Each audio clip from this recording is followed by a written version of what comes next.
শিকাৰ অতীজৰ শিকাৰ আছিল প্ৰাকৃতিক প্ৰবৃত্তি প্ৰতিদ্বন্দিতা হৈছিল শিকাৰ আৰু শিকাৰীৰ শিকাৰীৰ জয় হলে শান্তি জঠৰৰ আৰু শিকাৰ বিজয়ী হলে এদিনৰ বৃদ্ধি জীৱনৰ আজিৰ শিকাৰ নহয় কেৱল পেটৰ ক্ষুধাৰ বহু ক্ষেত্ৰত হয় মাথো বিলাসিকতাৰ আজিৰ শিকাৰ হয় মানসিকতাৰ আজিৰ মানৱে কৰে শিকাৰ মানৱতাৰ দুভাগ নিশাৰ অন্ধকাৰৰ সুযোগতে মূল্যৱান বৃক্ষৰ শিকাৰ হয় হাবিয়ে বননিতে যি এশিঙীয়া গড় সমগ্ৰ বিশ্বতে আপুৰুগীয়া সুযোগ পালেই ইয়াকো কৰে ঘূণীয়া মুখা পিন্ধা শিকাৰীৰ আজি নাই অভাৱ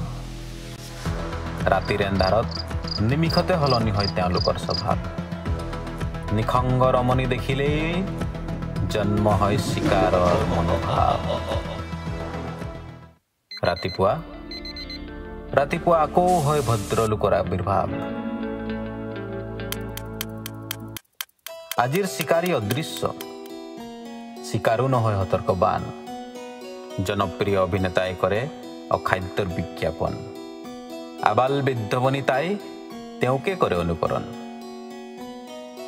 আজিৰ শিকাৰে নিজে বিচাৰি যায় শিকাৰীৰ চৰণ কিন্তু শিকাৰ কৰ্ম যেতিয়া সৰ্বব্যাপী হৈ যাব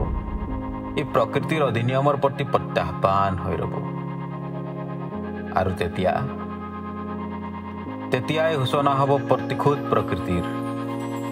সামৰণিৰ আৰম্ভণি হ'ব ধৰণীৰ